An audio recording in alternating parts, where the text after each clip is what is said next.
everlasting. Just Indonesia tanah airku, tanah tumpah darahku. Di sanalah aku berdiri, jadi pandu ibuku. Indonesia kebangsaanku, bangsa dan tanah airku. Marilah kita bersatu, Indonesia bersatu. Hiduplah tanahku, hiduplah negeriku, bangsaku, rakyatku semuanya. Bangunlah jiwanya, bangunlah badannya untuk Indonesia Raya. Indonesia Raya, merdeka, merdeka, tanahku, negeriku yang ku cinta. Indonesia Raya, merdeka, merdeka, hiduplah Indonesia Raya. Indonesia Raya, merdeka, merdeka, tanahku, negeriku yang ku cinta. Indonesia Raya, merdeka, merdeka, hiduplah Indonesia Raya.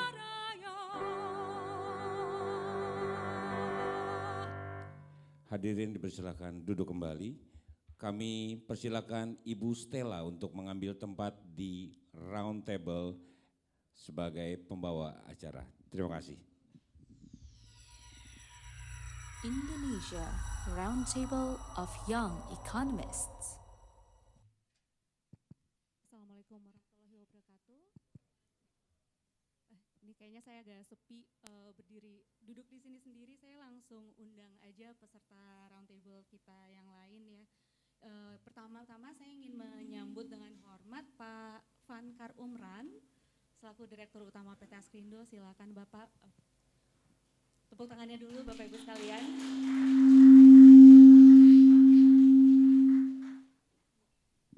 Ya, Pak Vankar adalah narasumber utama kita pada hari ini. Silakan Bapak. Lalu saya juga ingin mengundang Bapak Haryadin Mahardika.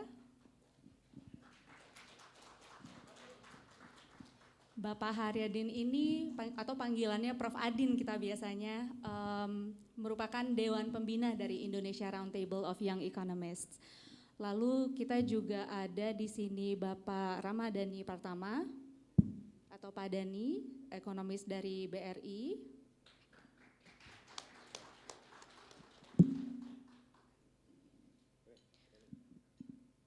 Saya ingin mengundang juga Ibu Mamai Sukaesi, ekonomis dari Bank Mandiri. Silakan Bu Mamai. Selanjutnya ada Bapak Kunwardana, selaku Dekan Institut Sains dan Teknologi Nasional. Wah, pembicara kita malam ini luar biasa sekali ya. Kami undang juga Bapak Arnoldus Paut, tenaga ahli Menteri Bidang Kesehatan. Tenaga ahli dari Bapak Menteri Koordinator Bidang Pembangunan Manusia dan Kebudayaan. Selanjutnya ada Bapak Fritz Suyudi.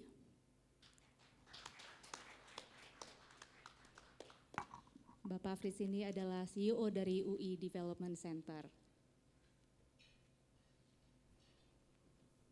Ya, saya juga ingin dengan hormat menyambut Bapak Ibu tamu undangan semua yang telah hadir pada hari ini. Terima kasih telah hadir dalam acara Indonesia Roundtable of Young Economists atau INRI Intimate Roundtable Discussion yang pada malam ini mengambil tema tabungan asuransi mikro dan pembangunan rumah rakyat, jalan baru mengatasi backlog perumahan. Saya sendiri adalah Stella Kusumawardani, bendahara umum dari INRI yang akan menjadi moderator pada hari ini.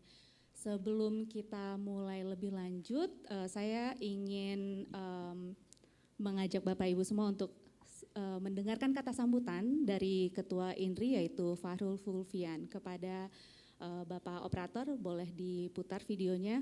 Pak Fahrul memohon maaf tidak dapat hadir pada malam hari ini karena sedang ada di luar kota, jadi saya izin mewakili beliau.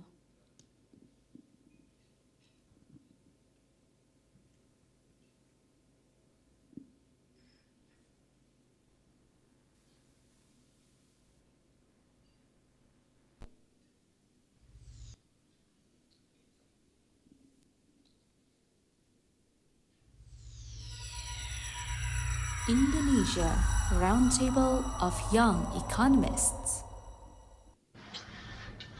Selamat malam Bapak Ibu semuanya. Terima kasih telah hadir dalam INRI Intimate Discussion yang pada kesempatan kali ini akan membahas topik terkait dengan asuransi tabungan masyarakat dan perumahan rakyat. Tema ini sangat penting karena menjadi salah satu isu struktural yang ada di Indonesia. Indonesia Roundtable of Young Economists adalah sebuah forum diskusi yang bertujuan untuk mempertemukan segala stakeholder dari berbagai macam perindustrian yang akan membahas terkait dengan kebijakan-kebijakan yang mungkin bisa diambil sebagai jalan tengah dan yang nantinya bisa diimplementasikan untuk mencapai Indonesia maju. Terkait dengan hal ini, kami secara reguler melaksanakan intimate discussion dalam format roundtable. Dan pada kesempatan kali ini, mudah-mudahan Bapak Ibu semuanya bisa mendapatkan manfaat yang baik dari adanya diskusi ini. Kedepannya kami akan terus melakukan berbagai diskusi dan juga outputnya, yang mana outputnya nanti akan kita berikan kepada berbagai pemangku kepentingan sehingga kedepannya kita bisa mencapai policy yang optimal. Sekian saja sambutan dari saya selaku Ketua dari Indonesia Roundtable of Young Economists. Terima kasih, selamat malam dan selamat berdiskusi. Selanjutnya kami ingin mengundang Bapak Haryadin Mahardika selaku Dewan Pembina INRI untuk menyampaikan kata sambutan atau pidato utama. Silakan Bapak. Baik, terima kasih. Assalamualaikum warahmatullahi wabarakatuh. Bapak, Ibu, narasumber utama yang berkenan hadir pada malam hari ini. Begitu juga dengan teman-teman dari media maupun teman-teman undangan lainnya. Saya mewakili mungkin juga Ibu Saraswati Joyhadikusumo sebagai Ketua Dewan Pembina INRI. Jadi ini sebuah organisasi yang didirikan sekitar setahun yang lalu dengan tujuan untuk memberikan ruang yang lebih luas dan lebih besar kepada para ekonom muda kita untuk berkontribusi dalam bersama-sama menjembatani banyak pemikiran terhadap isu-isu kontemporer di bidang ekonomi. Nah, dalam perjalanannya INRI terus membuat berbagai diskusi. Ini adalah diskusi kedua kalau tidak salah. Diskusi pertama tentang energi dan kedua tentang perumahan. Perumahan ya bisa dikatakan ini isu Gen Z banget ya. Isu dari ya para ekonom muda itu sendiri sebenarnya. Jadi mungkin mereka sedang mencoba untuk menyelesaikan permasalahan mereka sendiri sebenarnya. Tapi meskipun INRI itu anggotanya teman-teman ekonom muda, mereka sangat ingin mendapatkan masukan tentu saja dan sangat ingin bisa mendapatkan ilmu dari para pelaku di industri tersebut, dari Bapak Ibu sekalian yang berkecimpung di bidang tersebut, dan tentu saja tugas teman-teman yang muda ini nanti menyarikan dan kemudian mengamplify hasil dari diskusi yang akan kita lakukan pada malam hari ini. Saya selaku pembina INRI ingin sekali ada topik-topik yang semakin tajam gitu ya. Ini mungkin salah satu topik yang kita nantikan, sangat tajam sekali karena sampai sekarang isu perumahan ini salah satu yang tidak terlalu jelas dialektikanya dari sisi keilmuan, dari sisi data, dari sisi update terakhir itu mungkin masih kurang rame dibandingkan isu-isu lainnya. Oleh karena itu saya berharap setelah adanya diskusi ini kita menambahkan khasanah terhadap diskusi tentang perumahan rakyat ini. Dan apabila hari ini kita mendapatkan input baru yang menarik, data-data baru yang menarik, saya yakin teman-teman di INRI yang isinya para ekonom muda yang banyak berkecimpung di sekuritas, di bank, sebagai ekonom yang meskipun muda sudah senior di institusinya masing-masing, itu kemudian bisa meneruskan dan kemudian bisa mendorong isu-isu ini menjadi lebih tajam lagi, termasuk apa sih sebenarnya data di balik dan informasi dan serta fakta di balik ini semua. Mungkin tentu saja dari kami, mudah-mudahan kita hari ini bisa melanjutkan tradisi dan kebiasaan untuk berdiskusi. Nanti setiap bulan insya Allah INRI akan melanjutkan dengan topik-topik berikutnya. Dan kita akan terus mengundang Bapak Ibu sekalian. Terima kasih. Assalamualaikum warahmatullahi wabarakatuh.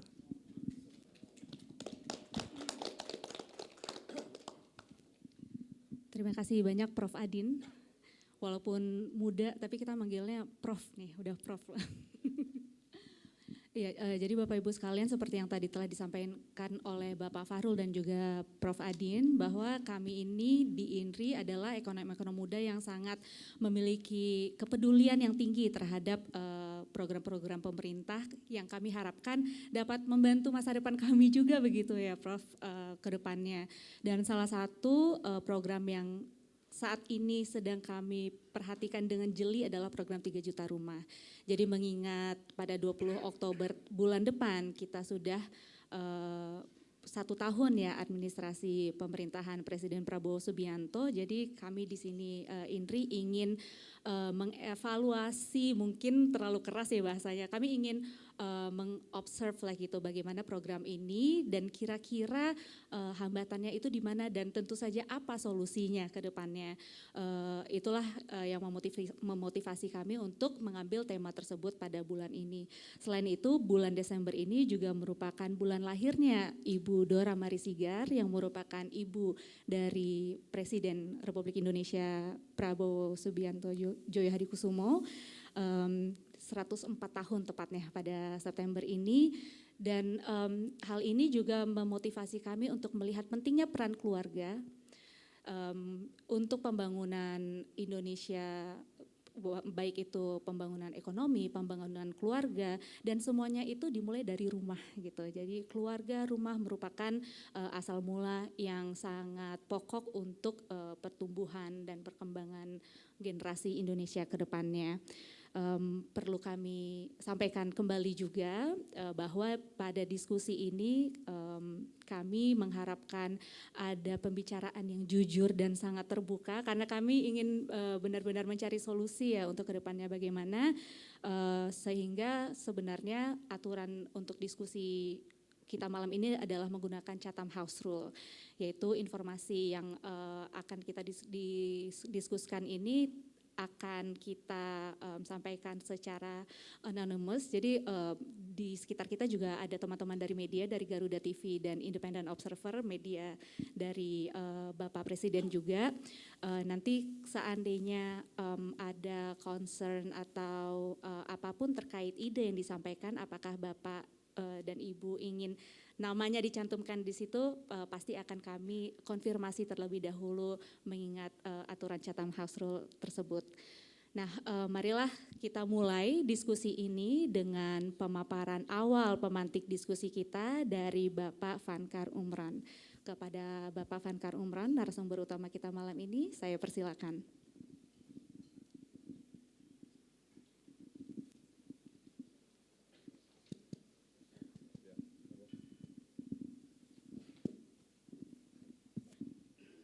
Terima kasih Mbak Stella. Baik, terima kasih, selamat malam para narasumber, para peserta diskusi pada malam hari ini. Jadi kalau kita bicara tentang perumahan, memang multidimensional isu ya Pak ya, Bu ya. Tetapi saya mengawali karena saya adalah orang asuransi, jadi saya akan mengawali bagaimana sebenarnya peran asuransi terhadap ekonomi, bukan hanya perumahan. Nah, asuransi itu tidak banyak yang tahu bahwa asuransi umum, general terutama, adalah tidak akan ada ekonomi tanpa asuransi.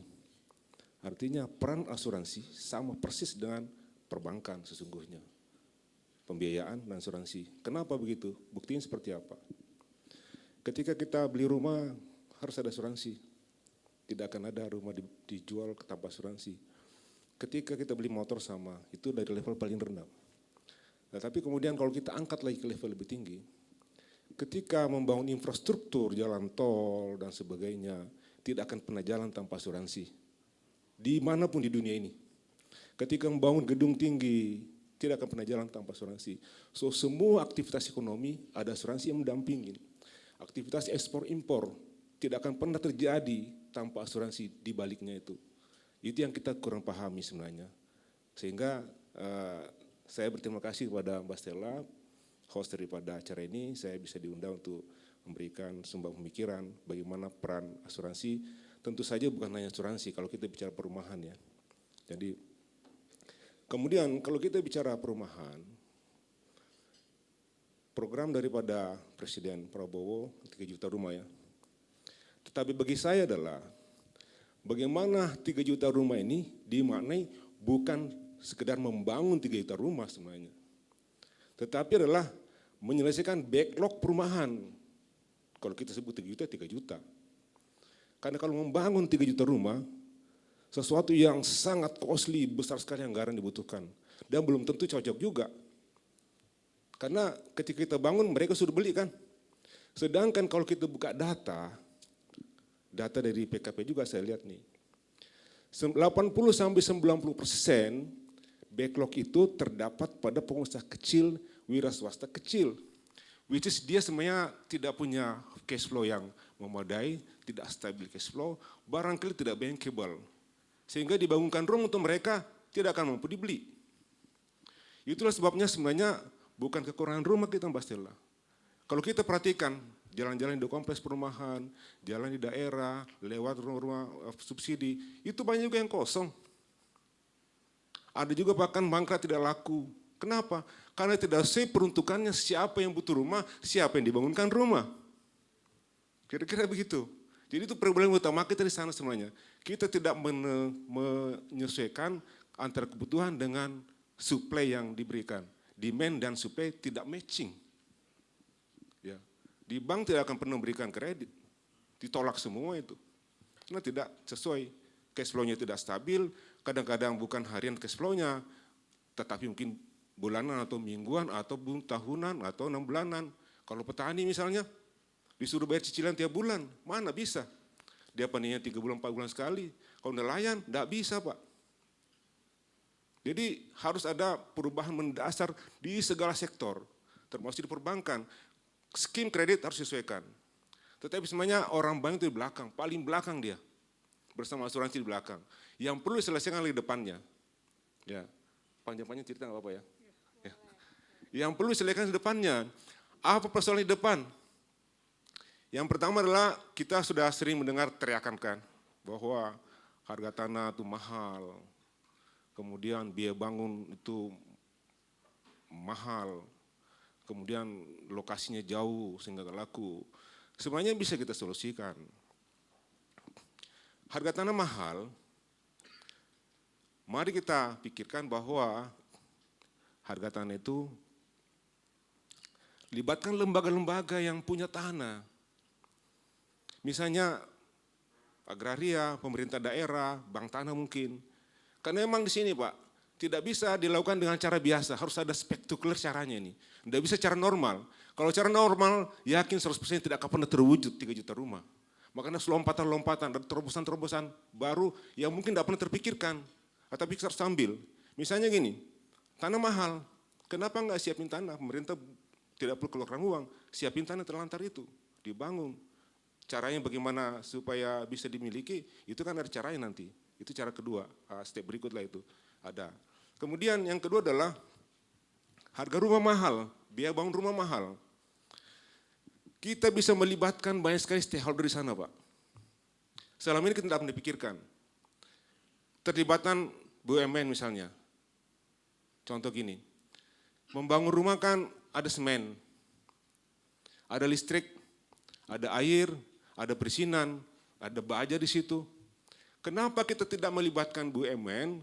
Wahai BUMN, kalau dibangun rumah subsidi, kamu harus kontribusi, kasih diskon kepada pembangunannya 10 atau 20%.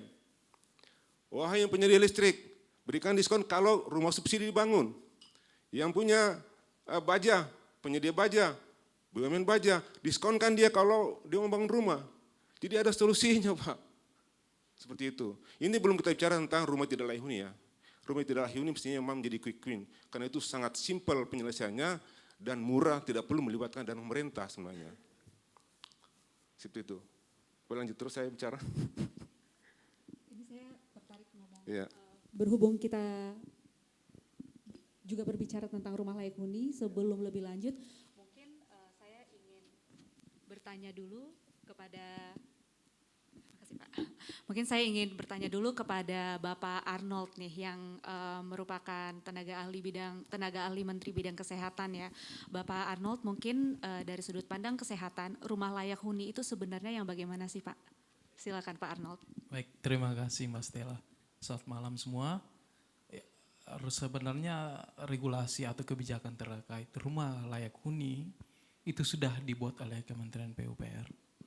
Di mana dari sisi bangunan ini bukan hanya bagus, tapi bukan kokoh juga, tapi bangunan yang bisa bertahan untuk bencana, baik gempa dan sebagainya, termasuk bangunan yang sesuai dengan kondisi setempat. Misalnya kayak di Puncak atau di Bogor, daerah yang lembab dan sebagainya.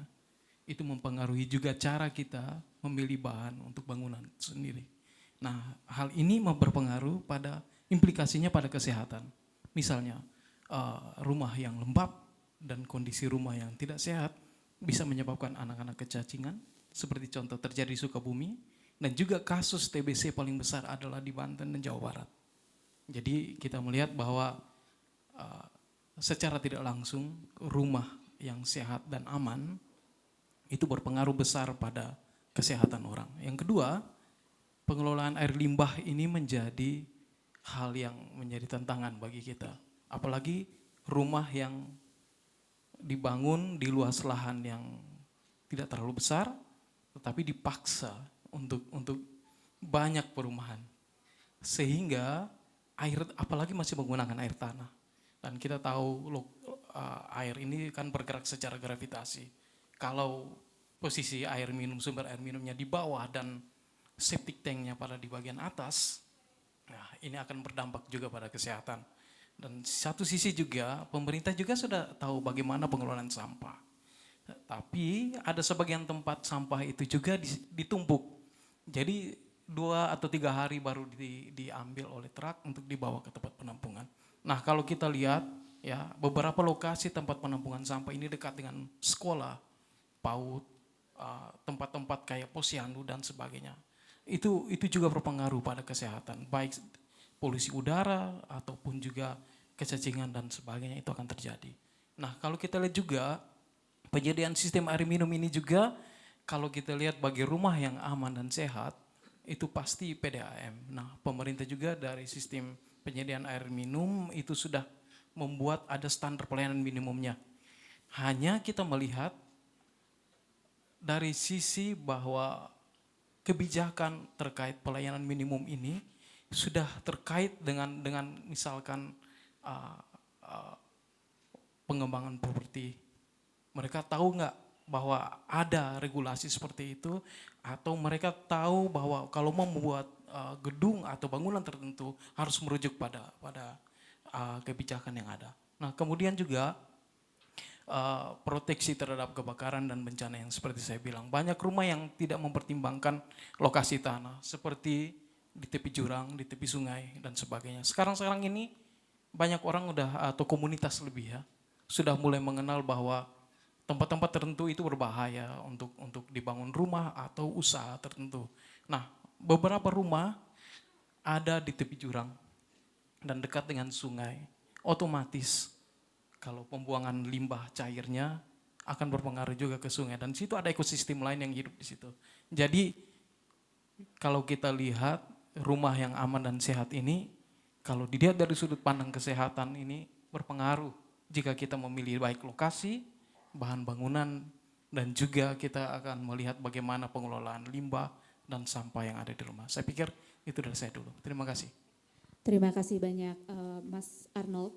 Jadi memang kemarin kan kita sempat viral yang berita cacingan, terus sekarang juga lagi banyak berita tentang TBC, di mana TBC ini menjadi salah satu quick win atau PHTC Presiden begitu ya. Jadi sebenarnya kalau kita menyelesaikan masalah rumah layak huni seperti yang Pak Vankar sampaikan, sebenarnya kita tuh bisa menyelesaikan dua masalah gitu. Kita bisa menyelesaikan masalah perumahan dan kita juga bisa menyelesaikan masalah kesehatan begitu ya.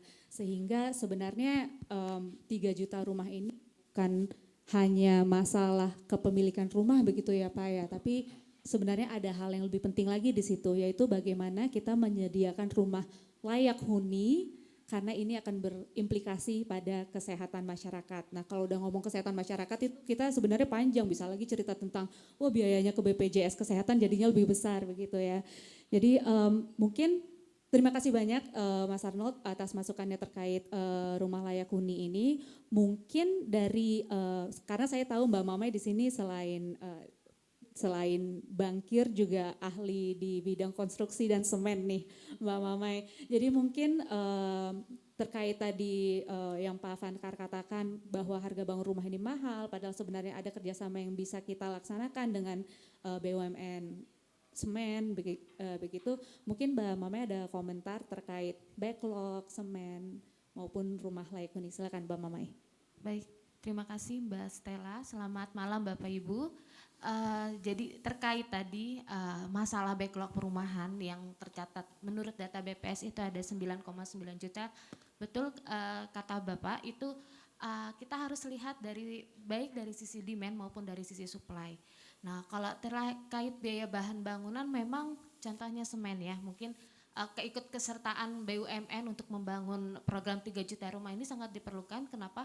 Misalnya kebutuhan semen, sekarang itu industri semen sekarang mengalami oversupply. Artinya dia ada kelebihan pasokan. Nah apabila program 3 juta rumah ini didorong, itu berarti bisa menyerap produksi yang contohnya adalah PT Semen Indonesia gitu ya, untuk menyerap produksinya gitu ya.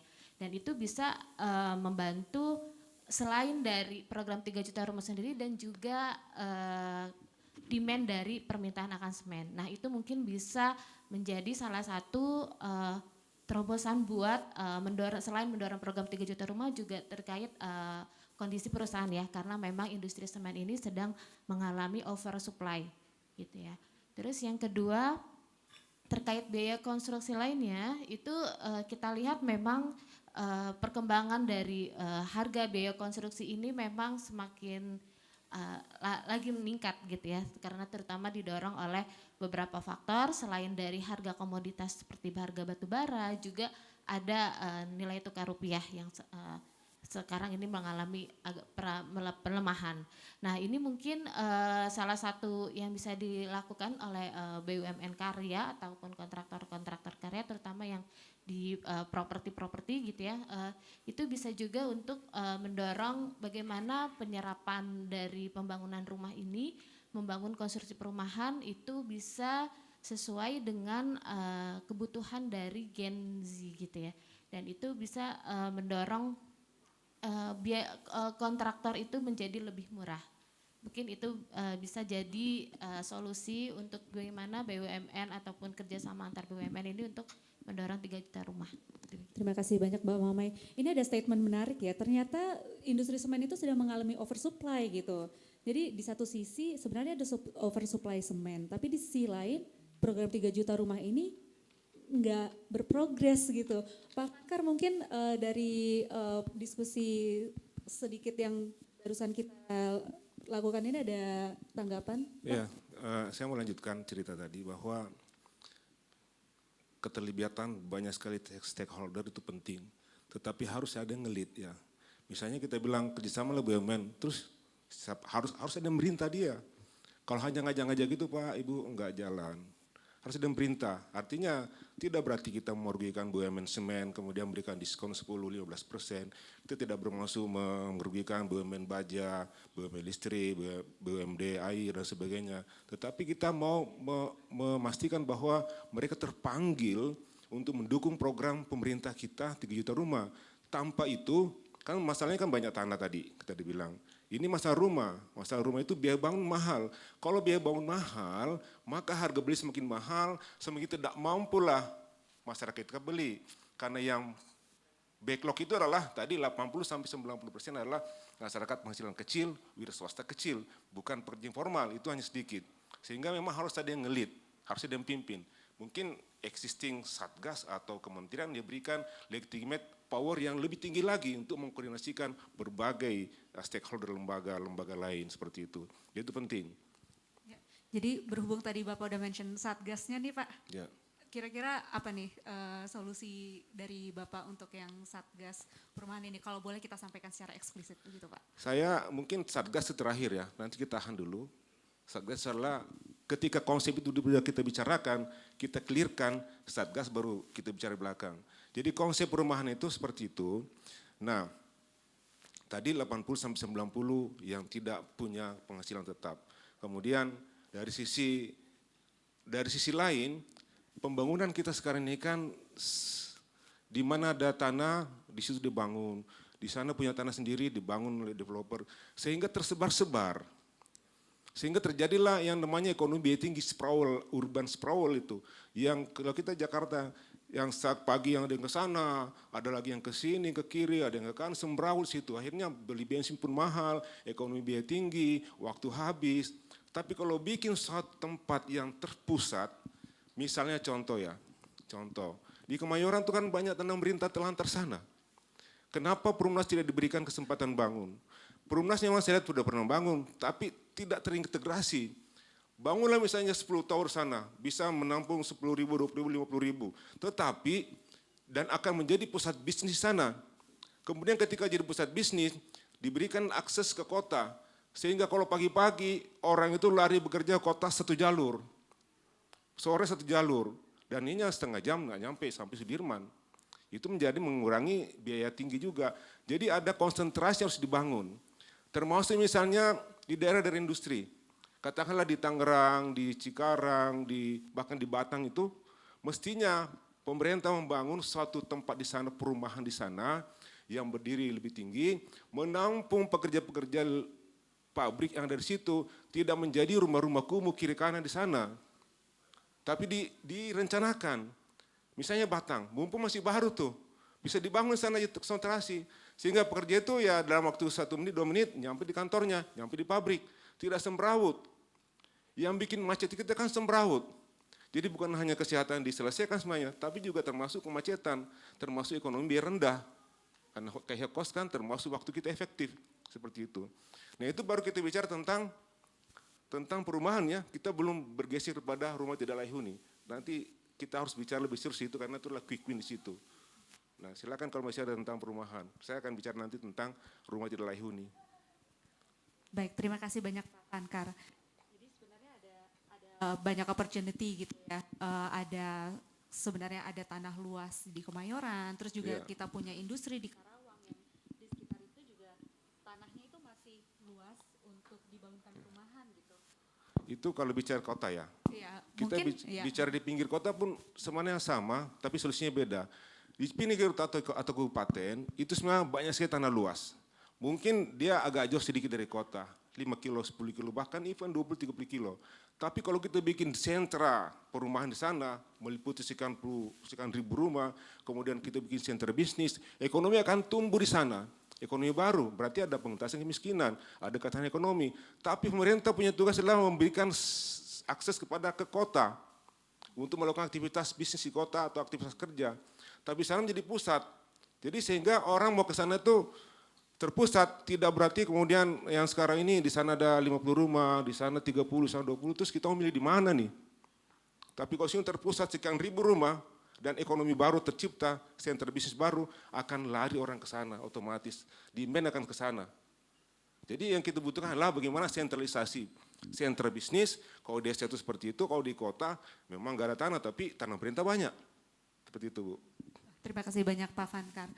Mungkin dari Pak Dhani sebagai ekonom kita juga mau komentar tentang bagaimana ini urban ekonomi kita ini pembangunannya Pak, gimana sih? Oke, izin Bapak Ibu. Jadi kalau dari BRI sendiri, kami kebetulan juga ada research juga terkait dengan preference MBR ya, masyarakat berpenghasilan rendah, mereka tuh mau beli rumah atau enggak gitu. Nah, hasil temuan kami tadi sejalan sebetulnya dengan yang Pak Vankar sebutkan gitu ya, bahwa sebetulnya memang salah satu faktor yang paling penting gitu ya, apakah orang mau beli rumah atau enggak itu location ya, location dalam artian akses untuk ke tempat kerja. Jadi kalau misalnya bangun rumah, bangun aja gitu ya, tapi tanpa memikirkan pusat ekonomi gitu dan lain-lain, itu nggak ada gunanya gitu. Jadi cuma rumah aja. Makanya banyak rumah-rumah kosong gitu ya, mungkin di daerah-daerah gitu ya. Karena memang mungkin jauh dari pusat ekonomi gitu ya. Jadi memang tidak menarik gitu. Nah, kemudian sebetulnya dalam hal rumah ini preference-nya gitu, itu temuan kami itu memang salah satu hal yang penting orang itu mau beli rumah gitu ya, itu adalah literasi terhadap housing policy. Jadi pemerintah ini dalam mengkomunikasikan kebijakannya itu mesti clear. Apalagi ke masyarakat berpenghasilan rendah, di mana tingkat edukasinya itu cenderung relatif rendah juga gitu. Jadi communication policy-nya juga harus clear gitu. Ini nanti bagaimana dan seterusnya gitu. Dengan itu clear, saya pikir dari sisi demand itu nanti akan ngikut gitu sih, Mbak, mungkin dari saya. Ya, terima kasih banyak Pak Dhani. Jadi memang terkonfirmasi tadi ya Pak Vankar, kita perlu lokasi yang memudahkan akses ke tempat kerja. Saya tambahkan dikit, jadi ketika masing-masing developer bangun kiri, bangun kanan, sana sini, dan jauh dari kota, padahal Gen Z mungkin ya, atau siapa belum punya rumah backlog ini, barangkali dia beli, tapi kan tidak ditempati. Akhirnya sewa rumah lagi di kota Pak, jadi double cost mereka. Sehingga preferensi Gen Z itu sebenarnya 36% saja mengatakan saya tidak beli rumah karena mahal. Tapi sisanya itu karena lokasi jauh, karena saya memang mau sewa saja di sini sementara sampai saya punya waktu untuk membeli. Jadi memang harus sesuaikan dengan kebutuhan supaya tidak double costing orang-orang ini yang dibangunkan rumah tapi tidak sesuai peruntukan. Beli rumah jauh di ujung sana, beli boleh tapi nggak dipakai sehingga tidak sesuai peruntukan, backlog tidak terselesaikan. Terima kasih banyak Pak Vankar. Jadi ini masalahnya sebenarnya agak pelik gitu ya. Jadi bukan hanya sekedar masalah supply dan demand saja, tapi sebenarnya ada preference di situ terkait lokasi, akses kerja, mau nyewa atau beli gitu ya Pak ya. Mungkin dari Dr. Kun ada yang mau sampaikan terkait hal itu? Ya, terima kasih Mbak Stella ya. Kebetulan saya juga aktif di Serikat Pekerja. Saat ini di Asosiasi Serikat Pekerja Seluruh Indonesia Aspirasi, juga ada teman-teman dari afiliasi yang hadir di sini. Jadi intinya bahwa tadi disampaikan oleh Pak Vankar dan yang lainnya itu benar sekali ya, bahwa pekerja itu menginginkan perumahan yang dalam tanda kutip itu dekat dengan lokasi kerja ya. Karena biar bagaimanapun ya, transportasi yang jauh itu meningkatkan biaya hidup ya. Dan ya banyak sekali perumahan-perumahan yang sangat minim ya layanan transportasi dan juga kualitasnya ya. Kedua itu ada kualitasnya. Jadi dengan kita tadi jarak antara rumah dan tempat kerja itu juga meningkatkan produktivitas ya, dia nggak kehilangan waktu dan lain-lain. Tetapi yang saya melihat ada 4 hal yang juga sangat penting di sini, yaitu keterjangkauan harga ya. Banyak dari para pekerja tadi disebutkan masyarakat berpenghasilan rendah ya, itu mayoritas memang masih gajinya itu di bawah 3 juta, di bawah UMP yang ada saat ini ya.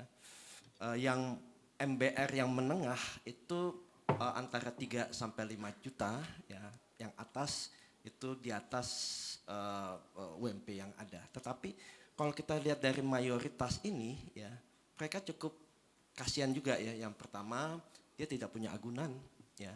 Dia tidak punya dokumentasi atau riwayat dia melakukan kredit ya, sehingga juga cukup sulit untuk bisa mendapatkan kredit gitu ya. Kemudian juga gajinya yang tidak stabil ya, apalagi dia bekerja di informal ya, apalagi sekarang dengan maraknya PHK ya karena perubahan teknologi ya. Jadi ini memang keterjangkauan harga ini menjadi suatu hal yang penting ya, dan juga pembiayaan bagaimana juga bisa ada fleksibilitas ya. Dia bisa earn rumah mereka ya dengan tadi fleksibilitas. Kemudian kita juga melihat pentingnya peran negara ya. Jadi sebisa mungkin negara itu hadir ya, jangan dilepas ke mekanisme pasar ya, tetapi negara bisa memberikan kemudahan-kemudahan ya, khususnya untuk para pekerja. Dan yang terakhir yang saya lihat itu adalah namanya kehidupan layak itu kan sandang, pangan, papan ya. Nah di sini pekerja mendapatkan jaminan kesehatan, jaminan sosial, upah layak ya. Nah kita juga menginginkan perumahan ini juga bisa sebagai hak dari pekerja ya. Dengan seperti itu kualitas hidup juga akan lebih meningkat. Mungkin itu sih dari sisi pekerja. Terima kasih banyak Dr. Gun. Mungkin sebelum saya kembali ke Pak Vankar, saya ingin bertanya kepada Pak Fritz yang sudah punya pengalaman lama di Bank Mandiri dan mengetahui proses kredit di dalamnya gitu ya. Mungkin saya ingin bertanya kepada Bapak, kalau dari sisi bank melihat ini bagaimana Pak? Baik, terima kasih Mbak Stella. Selamat malam Bapak-Bapak dan Ibu yang hadir pada malam hari ini. Baik, berdasarkan pengalaman saya di baik sebagai researcher juga dulu pernah di bank dan lama di bidang pendidikan, dan terkait dengan pertanyaan Mbak Stella tadi, tentunya ini terkait dari sisi pembiayaan dan pembiayaan mikro ya. Dan kenapa sampai terjadi over supply tadi ya, seimbangan antara permintaan dan supply yang ada. Seperti yang dikatakan oleh Pak Dr. Kun tadi, sebenarnya masalah utamanya adalah keterjangkauan harga. Sehingga dari pihak bank juga kalaupun memberikan kredit perumahan, walaupun ada subsidi mungkin dari pemerintah, tetap dari sisi hitung-hitungan yang layak itu akan sulit bagi seseorang untuk mendapatkan rumah yang layak huni tadi. Saya sempat membaca beberapa penelitian waktu itu yang disampaikan di harian Kompas beberapa waktu yang lalu. Di situ yang disurvei adalah para Gen Z dan milenial. Dengan rata-rata gaji yang mereka peroleh saat ini, itu mungkin akan dibutuhkan 30-40 tahun kemudian baru bisa mendapat, dari penghasilan mereka itu bisa mendapatkan rumah. Dan ini kan menunjukkan betapa terbatasnya mereka untuk bisa, even untuk mendapatkan kredit aja begitu sulit. Dan ditambah lagi dengan preferensi dari Gen Z khususnya saat ini, yang orang-orang anak-anaknya itu lebih praktis. Ya kalau kita nggak mampu beli rumah ya kita kos aja tadi kayak Adin, atau apartemen dicicil atau patungan sama teman-temannya. Padahal kalau kita lihat statistik, Gen Z dan milenial itu lebih dari separuh penduduk Indonesia. Nah ini harusnya menjadi tantangan ke depan ya, bukan hanya dari pihak perbankan, tapi dari multi dimensi aspek tadi yang dikatakan oleh teman-teman. Mungkin itu dari saya. Terima kasih banyak Pak Fritz. Jadi ini memang ada berlapis gitu permasalahannya ya Pak ya, dari segi kepemilikan aja ada preferensi yang berbeda-beda dan nggak semua juga mau beli, ada Gen Z itu sekarang maunya nyewa. Kira-kira apa yang bisa dilakukan pemerintah Pak, karena kan tadi harus ada yang melit gitu kalau misalnya pun BUMN mau bekerja sama gitu, gimana Pak? Jadi tadi kita kembali ke masalah utamanya tanah ya. Tanah itu kan banyak terlantar, tidak digunakan sama sekali, baik tanah negara maupun tanah BUMN. Daripada sudah 30, 40 tahun, 50 tahun nggak diapa-apain, ya sudahlah, relakan untuk dilakukan sesuatu. Sehingga masalah tanah bisa selesai. Mungkin bisa free kalau terlantar gitu pemerintah kan. Yang kedua adalah biaya tadi. Kalau gotong royong kerjasama menurunkan harga, diskon-diskon otomatis biayanya kecil. Kalau tanahnya murah, menjadi murah karena tadi situasinya kita berikan yang terlantar, kemudian biayanya di gotong royong diskon, otomatis murah kan, maka perlu direkalkulasi ulang biaya bangun rumah itu untuk ditetapkan standar harga. Kalaupun itu masih mahal, kita turunkan speknya tanpa menurunkan kualitas. Sekarang udah banyak Pak, tidak mesti semen segini besar, tapi dengan semen tipis saja sudah bisa kualitas, contoh begitu ya. Jadi solusi jelas, perizinan dipermudah, listrik di diskon dan sebagainya, kemudian air. Nah itu sisi supply. Sisi demand-nya adalah banyak cara. Kalau tidak mampu seperti tadi disampaikan oleh Pak Fris, Pak Kun juga menyampaikan bahwa kemampuannya ketidakterjangkauan, itu kan berarti tidak sanggup penghasilan bulanannya untuk membayar. Nah banyak cara sebenarnya, misalnya penghasilan tidak tetap, bukan pegawai tetap. Bisa kan kita gunakan, kan tidak punya cash flow yang bisa dibaca oleh bank, ya sudah sewa dulu. Rent to own. Bank itu percaya kalau sudah 6 bulan sewa ternyata dia bisa mencicil, membangun rumah, mencicil rumah 1 juta, 2 juta sebulan. Tetap seperti itu. Kalau hanya membaca langsung nggak ada. Tapi ketika cicil 6 bulan setahun ternyata bisa, pasti dikasih kredit. Ya kan? Yang kedua, model kedua ya, karena dia penghasilannya adalah tidak tetap, tidak banyak, tapi tidak tetap, bisa numpuk sekarang, bisa kosong besok. Ya bisa juga kita bikin model bagi hasil. Oke, kamu kasih kredit ini, tapi hasilmu dibagi, terserah bagian seperti apa. Itu kan boleh. Maka oleh karena itu saya bilang, skim kredit di perbankan itu harus direstruktur juga, memenuhi kebutuhan konsumen ini. Itu kita bicara perumahan ya. Termasuk misalnya kalau kita membangun rumah, Bapak Ibu ya, di sektor pesisir, sektor pertanian di sana, itu juga mereka tidak punya uang untuk membayar secara tetap. Tetapi bisa kita bangun komunitas di situ. Misalnya pertanian, petani bisa dikumpulkan jadi satu, mungkin pengusaha besar sudah terlibat di sini. Menyediakan lahan atau pemerintah menyediakan lahan untuk nanam cabai misalnya satu hamparan, sama-sama bangun situ, sama-sama tanam, kemudian di-lead oleh pemerintah, mulai dari bibit, ada pertanian memberikan pupuk, kemudian ada yang menangkap di belakang setelah harganya, ada yang menstabilkan, tetapi kan tidak punya penghasilan tetap juga. Nah itu bisa juga menggunakan bagi hasil sebenarnya. Di pesisir, di petani, di pesisir, di nelayan bisa bagi hasil, tapi kumpulkan jadi komunitas. Jadi ada solusi, tadi itu adalah rent to own, kemudian bagi hasil. Jadi misalnya ada solusi, harga lebih murah, karena tanahnya bisa free atau bisa terlantar, kasih aja, relakan aja. Kemudian gotong royong menurunkan harga karena ada subsidi, bukan subsidi ya, kita nggak bicara subsidi, kita bicara diskon. Pengusaha besar, perusahaan baja, BUMN listrik, BUMN semen, dan sebagainya, diskon di situ. Turun mungkin separuh aja. Kalau harga biaya bangunnya adalah 3 juta per meter persegi ya Bu ya, lebih kurang ya, itu sudah bagus sekali. Mungkin bisa menjadi 1,5 juta, separuh harga turun. Separuh harga turun berarti harga rumah juga turun mestinya. Tentu begitu Bu, itu baru kita bicara tentang perumahannya, belum bicara RTLH ya. Nanti kita cerita di situ.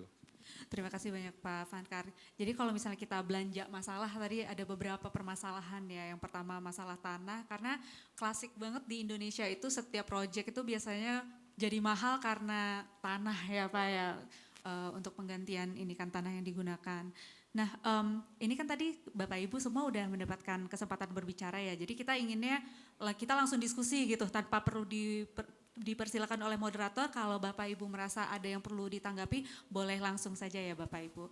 Sebelum itu jika belum ada yang mau menanggapi, kita masuk ke rumah tidak layak huni tadi Pak. Oke. Rumah tidak layak huni, tantangannya beda lagi. Walaupun hampir sama ya. Rumah tidak layak huni tantangannya lebih berat. Pertama, memang tidak punya uang dia. Untuk makan sehari-hari berat. Sehingga tidak layak huni. Kemudian pasti tidak mampu membayar kredit, tidak punya cash flow memadai, udah pasti itu. Kemudian biaya hidup tidak cukup dan sebagainya.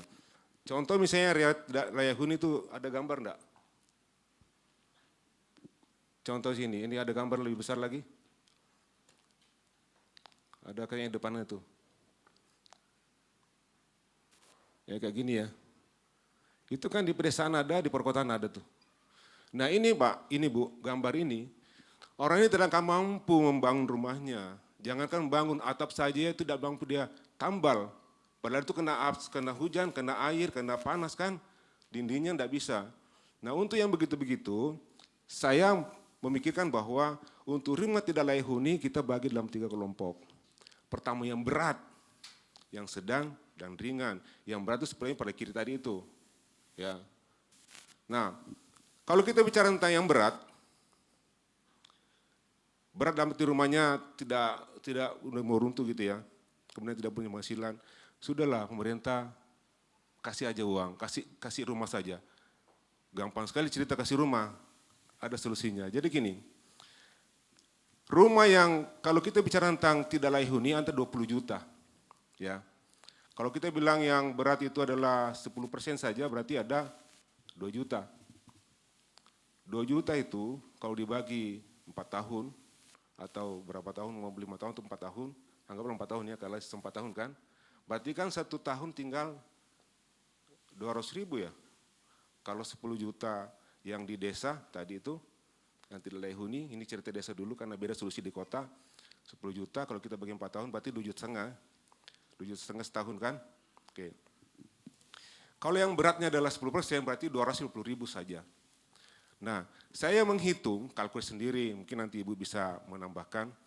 Kalau rumah-rumah seperti tadi itu, kita nggak perlu bangun rumah kembali menjadi tipe 31, tipe 36, tipe 21 yang bagus. Cukup kembalikan lebih kuat daripada itu dengan kondisi seperti apa adanya, tanahnya dari situ, luasnya mungkin kalau kurang sedikit tambahin.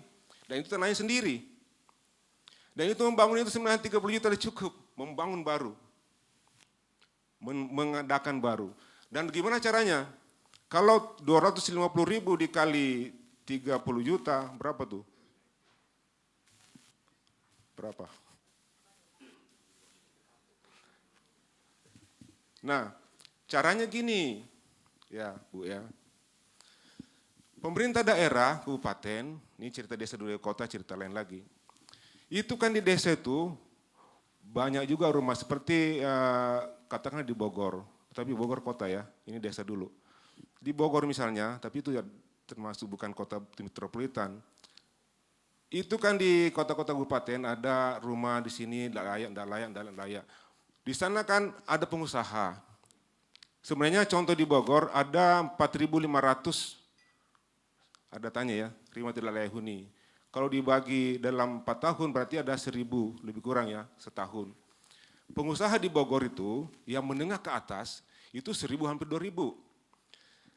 Kalau Bupati mengumpulkan orang-orang ini, wahai pengusaha yang omsetnya itu 2,5 miliar per tahun paling kurang ya menengah itu, masa sih tidak bisa dia mengkontribusi 30 juta untuk satu rumah?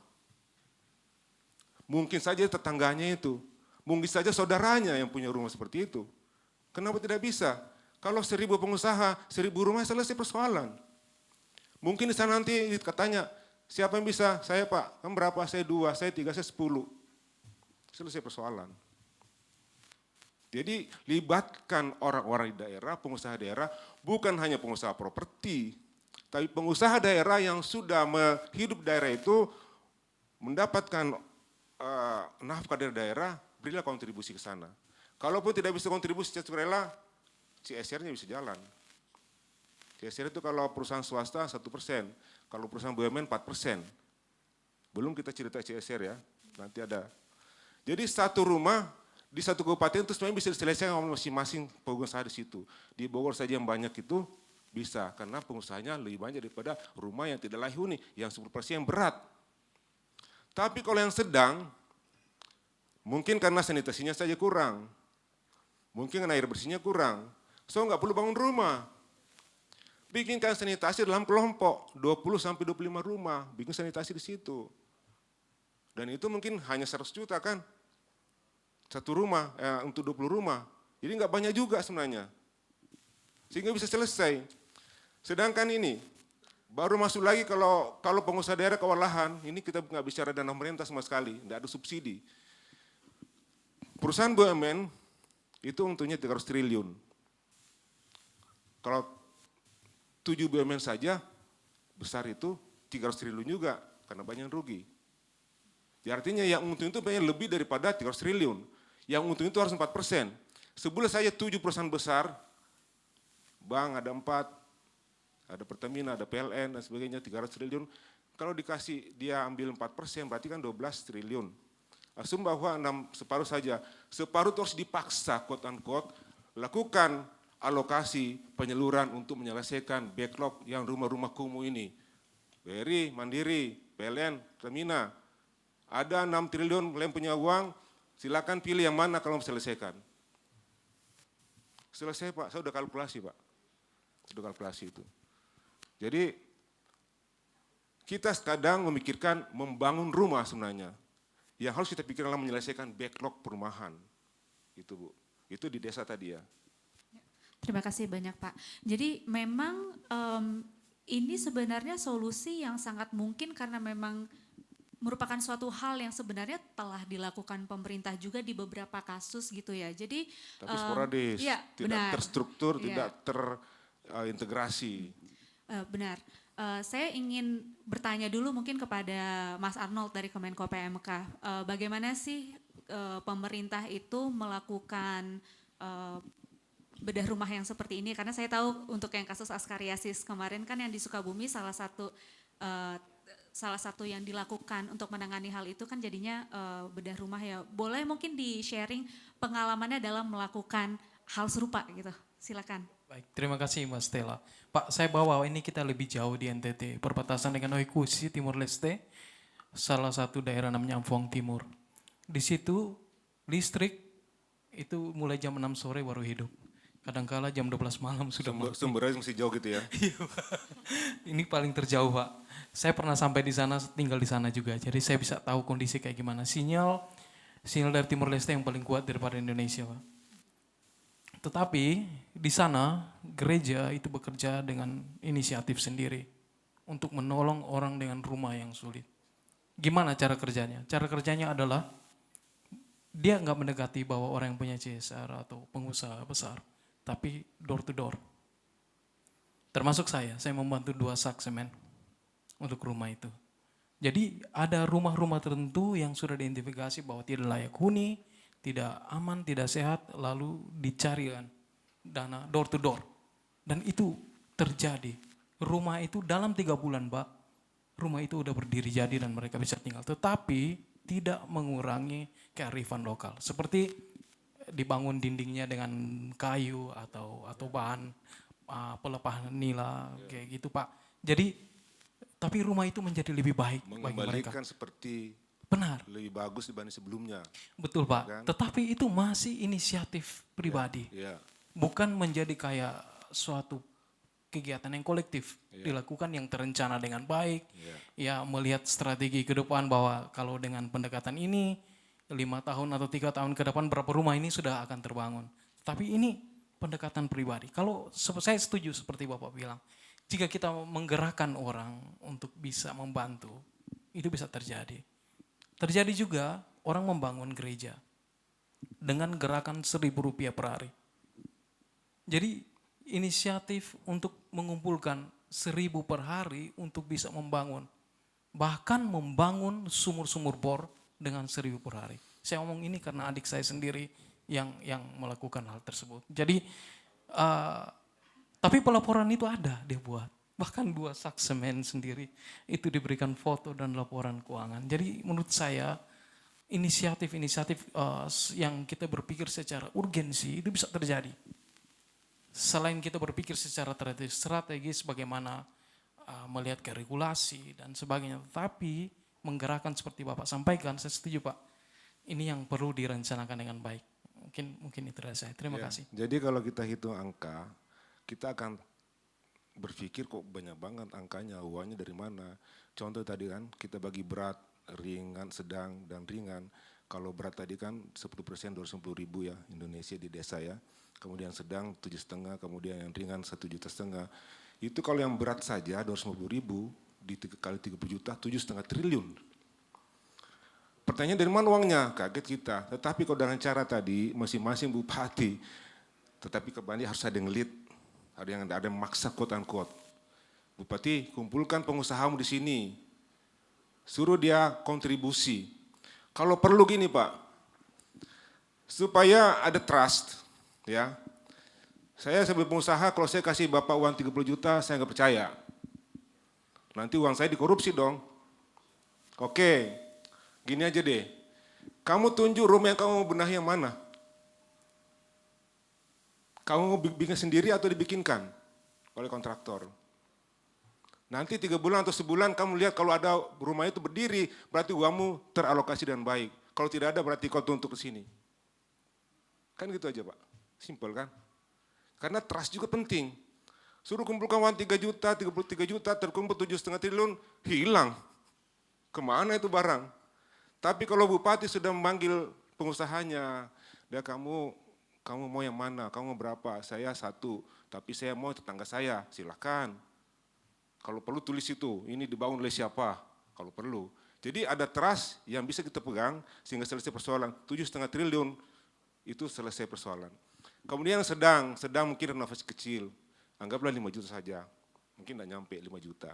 Itu juga butuh uang banyak juga, 3,7 juta, 3,7 triliun.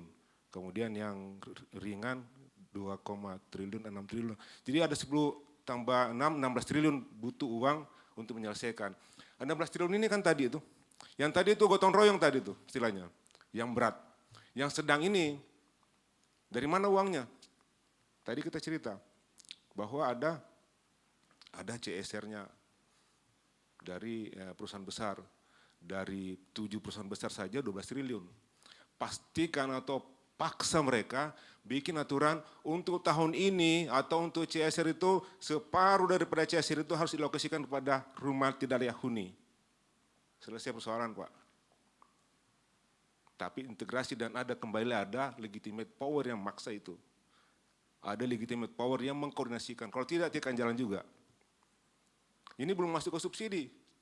Baru dana-dana yang ada di kita, di perusahaan, daripada subsidi lagi, masuk ke negara dulu, subsidi lagi, lebih baik langsung saja kamu situ. Dan itu halal, memang peruntukannya adalah lingkungan, TJSL, tanggung jawab sosial dan lingkungan, selesai di situ. Itu di desa ya. Cerita kota lain lagi. Kalau desa itu kan rumahnya kan tersebar-sebar ya Pak. Tidak jadi satu, ada di sini, kemudian 100 meter di sana satu lagi, ada satu sana. Desa kan tanahnya luas dan rata-rata tuh dia punya tanah sendiri. Ya Pak Nol ya, dia punya tanah sendiri. Jadi tidak ada biaya untuk beli tanah. Tinggal bangunkan saja. Kalau mau seragam, cari rumah moduler kalau mau seragam kan. Kayak itu banyak dijual. Pergilah survei ke negeri tetangga, samping mana-mana, banyak itu. Bisa menjual rumah knockdown dari 10 juta sampai sekian miliar. Kita tinggal pilih yang mana cocok. Semua seragam. Tapi bisa juga kalau kita lebih murah lagi, dibangun oleh kontraktor. Mau lebih murah lagi, kita turunkan pasukan. Untuk membangun, sekejap juga dia bangun itu. Dan itu murah. Jadi keterlibatan lagi pada TNI juga bisa turun. Ya kan? Banyak sekali solusi sebenarnya. Memang waktunya nggak cukup, saya hitung itu waktunya tinggal 2 menit nih sebenarnya. Nah kalau di kota, cerita beda lagi Bu Stella. Di kota itu terkonsentrasi, pinggir-pinggir rel dan sebagainya, konsentrasi itu. yang tadi gambar-gambar itu kan seperti itu ya. Itu kan kumpul tuh jadi satu. Nah beda ceritanya. Di kota itu Pak, mereka rata-rata itu sebenarnya punya penghasilan juga, punya nafkah. Mungkin dia bisa bayar. Saya pernah ketemu seorang pesepeda jual kopi sasis itu, saya tanya, berapa penghasilan sehari? Dia cerita lapangan laku sekian. Bapak punya rumah nggak di sini? Tidak, saya kontrak. Berapa sebulan? Sebulan 800.000. Bisa bayar 800.000 sebulan. Padahal tidak jelas usahanya apa itu. Ada nggak laku, kadang-kadang nggak laku. Tapi dia bisa 800.000. Artinya mereka ini Pak, bukan pengangguran semua di situ. Mereka punya usaha sekitar situ. Tapi masalahnya selama ini, kita solusikan, kita gusur, bangun di sana. Dia di sini tinggal, berkelompok, keluarga, nafkahnya di sini, digusur, bangun di sana tuh, yang jauh. Mati penghasilannya Pak. Protes mereka, demo mereka, tidak setuju. Tapi kalau kita misalnya bangun di situ juga, itu mungkin tanahnya kereta api barangkali. Itu mungkin 50 tahun nggak diapa-apain. Ya sudahlah, kasih aja di situ.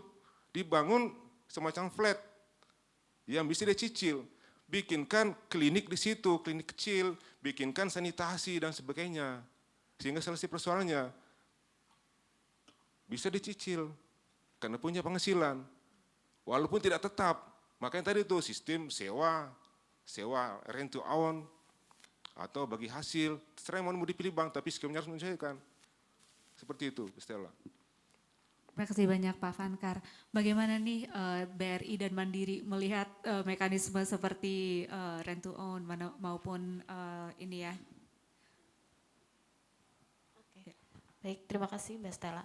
Jadi menarik sekali ya Pak, kalau dilihat memang mayoritas itu kita untuk yang backlog perumahan ataupun yang tidak yang layak huni, itu 45-50% adalah sektor informal. Di mana dia, ya kalau di data BPS 50% Pak Ana, mungkin kalau realitanya lebih dari itu ya. Nah memang kendalanya adalah dari sisi banking yang selama ini kita lihat itu adalah penilaian untuk seseorang menerima kredit itu kan berdasarkan data historis dan untuk yang tidak layak huni ini, yang informal ini emang susah untuk melihat gimana sih pola pendapatannya gitu ya, pola pengeluarannya, dan itu yang mungkin dari teman-teman banking ini agak susah untuk masuk karena kita melihatnya pola historis paling tidak 3 tahun terakhir gitu ya.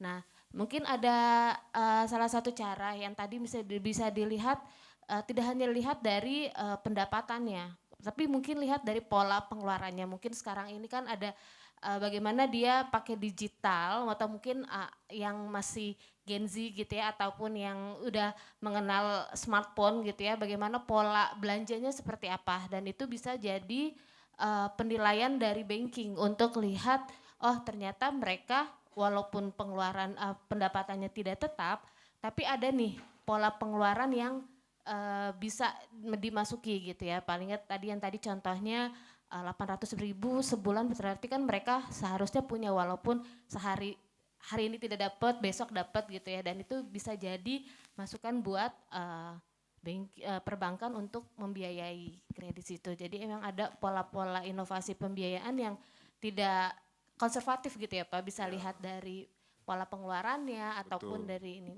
harus yang ada lainnya. inovasi juga. Ya, Jadi betul, Pak. Ketika dia nyewa dulu, katakanlah suruh sewa 1 juta atau 2 juta. Kalau dia mampu sewa 2 juta, berarti dia bisa nyicil 2 juta dong. Bahkan mungkin ditambahin sedikit karena dia miliki nantinya. Nah itulah histori sebenarnya. Tidak histori masa lalu, tapi histori sekarang sampai 6 bulan ke depan. Akan lihat ada bank. Kalau histori masa lalu tidak punya catatan dia, tidak punya pembukuan. Seperti itu. Jadi solusinya adalah bisa rent to own, tapi skim bank tidak ada. Nah, bisa harus disesuaikan. Mungkin yang kalau bangun Perumnas berarti rent ke Perumnas. Kemudian own-nya lewat bank. Ya kan? Kalau sebagai hasil mungkin bisa langsung ke bank. Tapi barangkali juga bank tidak akan tahu berapa sih hasilmu. Dia nggak percaya juga, bisa juga sewa dulu. Selanjutnya kita bagi hasil. Karena tidak tetap. Jadi solusi seperti itu. Makanya kembali lagi multidimensional isu sebenarnya. Tidak hanya isu perumahan. Tidak hanya isu membangun 3 juta rumah. Tetapi menyelesaikan backlog perumahan. Nah itulah backlog semua itu kan. Itu Pak. Mungkin nih yang udah lama kita nggak dengar suaranya lagi, Prof. Adin. Oke. setelah mendengar semuanya itu saya semakin yakin ya bahwa sektor perumahan itu kayaknya agak kita lupakan ya, sedikit agak kita marginalkan gitu ya. Misalnya gini, oke, ada 3 hal yang menjadi kebutuhan pokok manusia: sandang, pangan, papan. Sandang termasuk lifestyle mungkin ya, mungkin kita termasuk digital mungkin ya sandang itu sekarang ya.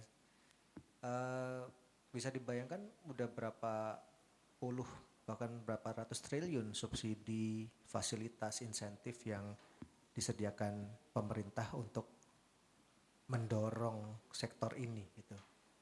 Pangan juga sama, mungkin udah ratusan triliun, BLT, MBG itu digelontorkan untuk memastikan food security. Yang terakhir papan ini menurut saya ini justru yang tadi ya, kalau memang kita sepakat bahwa rumah itu salah satu fondasi keluarga dan keluarga yang bahagia, sehat, segala macam itu adalah fondasi dari suatu bangsa. Ini kayaknya yang paling tidak ada, bukan tidak ada ya, paling minim sekali investasi negara untuk mendorong sektor ini supaya tadi tercapai lebih banyak keadilan dan mungkin masyarakat yang lebih mampu untuk memiliki rumah yang layak begitu ya. Jadi apalagi tadi setelah dihitung dari Pak Fatkar untuk menyelesaikan 250.000 rumah yang tidak layak huni itu cuma butuh 7,5 triliun. Bayangin aja, anggaran MBG 330 triliun setahun. Itu mungkin tidak ada 1% lebih dikit lah ya, kira-kira ya 1% lebih dikit, 2% lah kira-kira dari anggaran MBG. Jadi sebenarnya ini kan juga harus ada istilahnya political will dari negara. Ini gampang loh kalau mau diselesaikan. Minimal kalau menyelesaikan yang tadi dulu, yang ada di daerah-daerah, di pedesaan, rumah tidak layak huni itu mudah dan tidak mahal. Artinya uangnya ada. Kalau kita bisa mensubsidi BBM ratusan triliun, listrik ratusan triliun, kenapa nggak disisihkan aja sebagian dulu untuk bahkan itu? ini belum Kira-kira. sampai subsidi loh Pak. Kita belum bicara subsidi tadi. Belum ada. Benar sekali. Nah itu dia. Jadi saya mungkin melempar isu yang sifatnya lebih provokatif lah ya. Jadi ya kita mungkin perlu juga menuntut keseriusan negara, industri perbankan juga segala macam untuk lebih berani untuk memberikan insentif bagi sektor perumahan ini gitu. Karena toh bahkan sektor perumahan ini jangan-jangan kenapa tidak terlalu didorong dengan insentif dan subsidi, karena memang basisnya adalah aset. Basisnya adalah ada properti di situ yang sifatnya sangat komersial jadinya. Yang kalau komersial ya di situ ada profit, di situ ada perputaran ekonomi yang bisa dinikmati value added-nya oleh perbankan, oleh pemiliknya sendiri segala macam, sehingga seolah-olah tidak perlu untuk dikasih insentif dan subsidi yang terlalu berlebihan gitu. Padahal ternyata pada kenyataannya enggak begitu. Pada kenyataannya ini justru yang paling dineglect saat ini oleh negara. Mungkin itu saja tambahan dari saya. Terima kasih banyak Prof. Adin. Terkait insentif sebenarnya kan pemerintah udah ada mengeluarkan LFPP begitu ya, tapi kenapa program 3 juta rumah ini masih belum berprogres? Bagaimana, ada yang mau berkomentar di situ? Tadi itu dijelasin karena kebutuhannya apa, bikinnya apa, butuhnya di mana, bangunnya di mana, kan gitu masalahnya di situ. Kemudian harga juga nggak terjangkau. Akhirnya banyak yang beli, bukan yang backlog yang beli, tapi orang punya uang, dibeli kemudian disewakan, dijadi investasi, sehingga nggak selesai persoalan. Gitu kira-kira. Saya sedikit tambahkan, kalau saya berdiri di pada posisi genset ya, saya melihat rumah misalkan di Depok yang terjauh, tapi harganya sekitar 600-700 juta. Terus saya berpikir, wah ini saya akan kredit sampai berapa puluh tahun. Kalau saya kontrak dengan nilai misalkan 1 tahun 20 juta, 10 tahun baru 200 juta. Uang yang lain itu aku bisa pakai untuk usaha.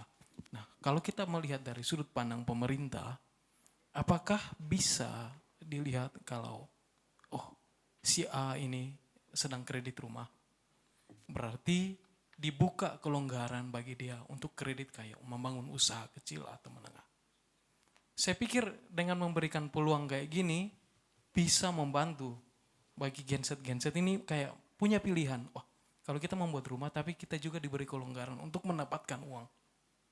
Jadi perputaran uang itu terjadi kayak gitu. Saya pikir ini yang perlu dipertimbangkan baik. Saya kembalikan Mas Stella.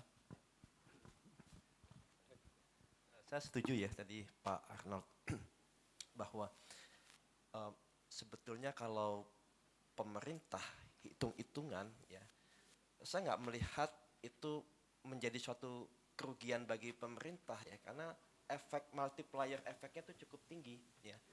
Dengan tadi ya membuat hunian layak ya, itu otomatis ya sanitasinya baik ya, itu juga mencegah orang sakit ya, mengurangi cacingan ya. Bahkan di situ kalau bisa ada kitchen garden ya, ada urban farming ya, itu juga bisa menambah atau meningkatkan perputaran ekonomi di situ ya. Jadi kalau di total bisa jadi multiplier efeknya itu jauh lebih menguntungkan ya tadi dibandingkan ya subsidi atau insentif yang diberikan. Dan saya setuju tadi Pak Fangkar bahwa kita kan hidup di Indonesia ini kan punya dasar gotong royong ya.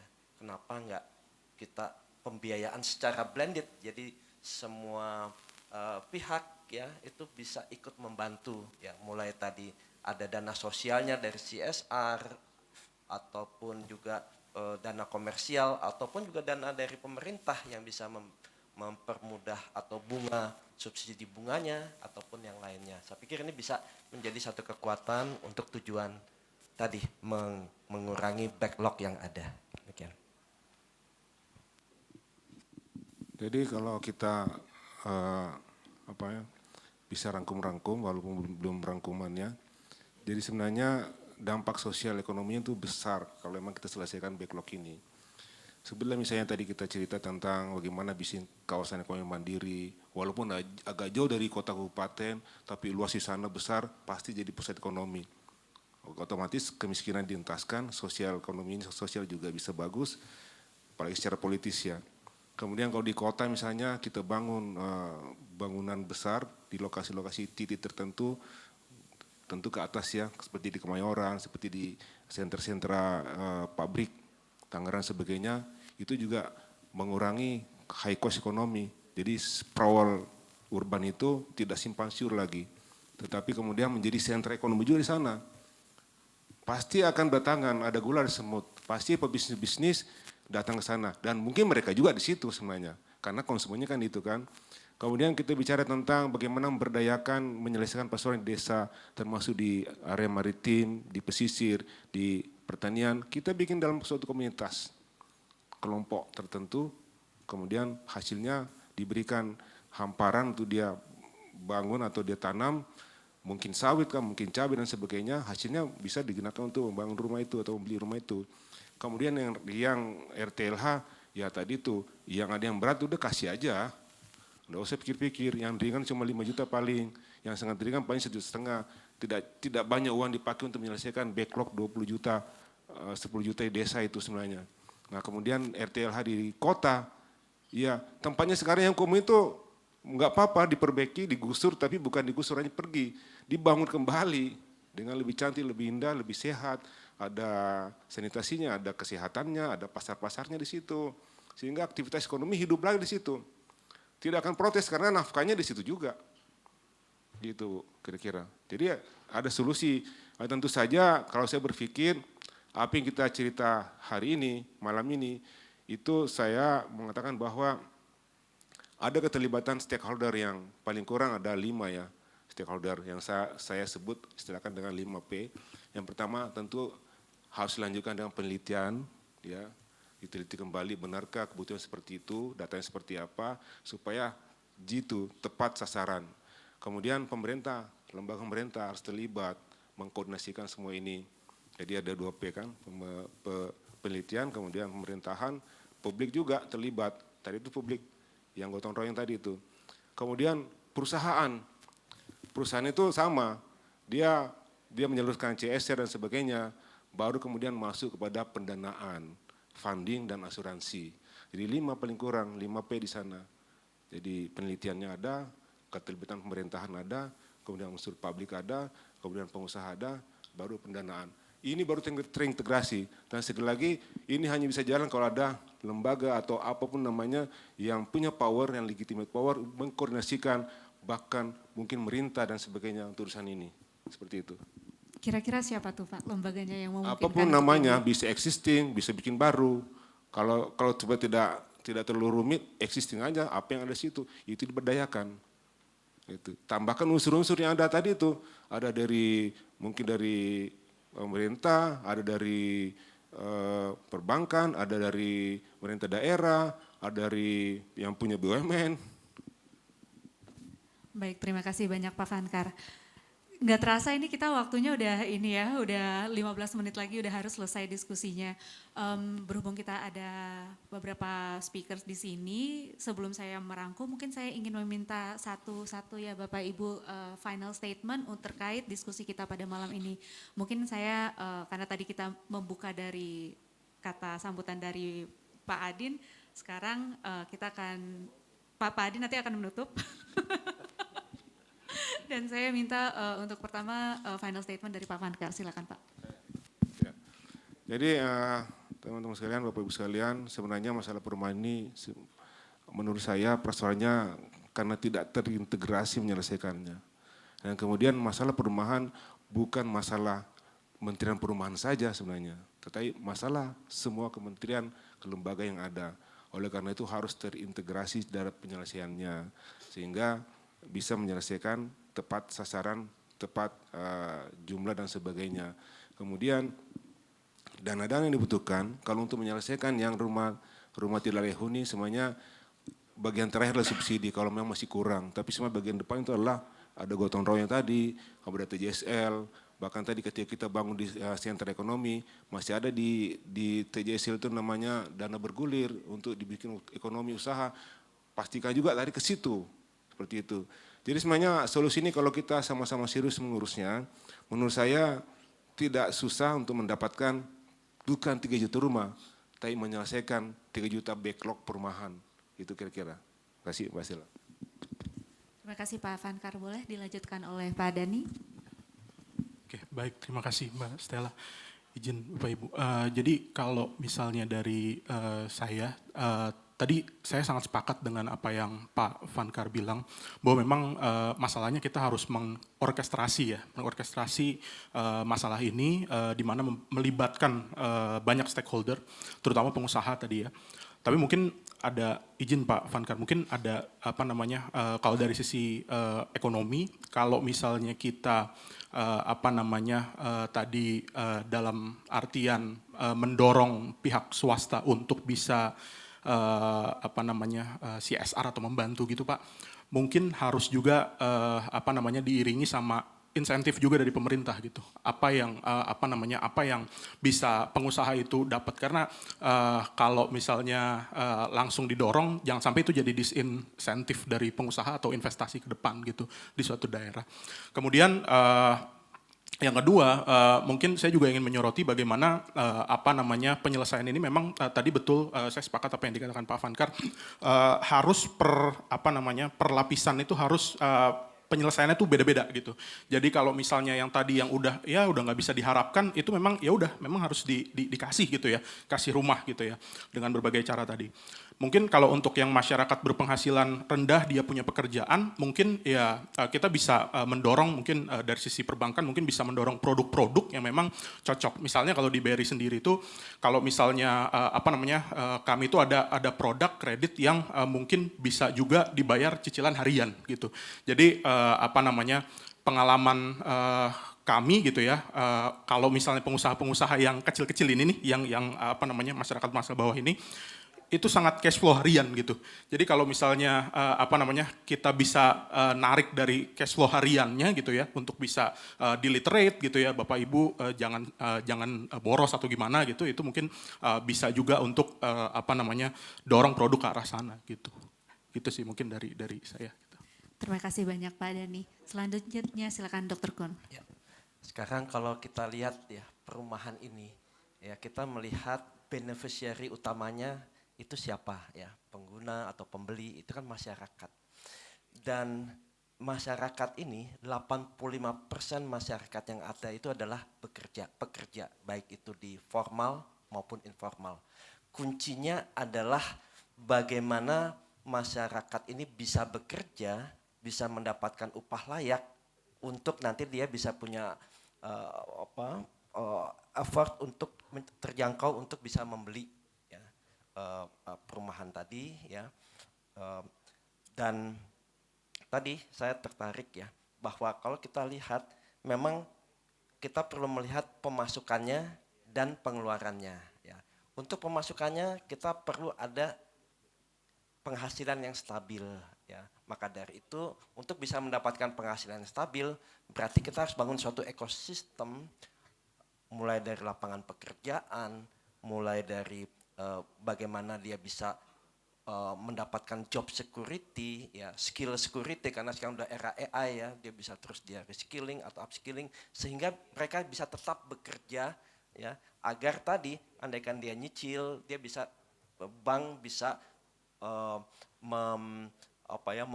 memberikan kredit ya untuk mereka.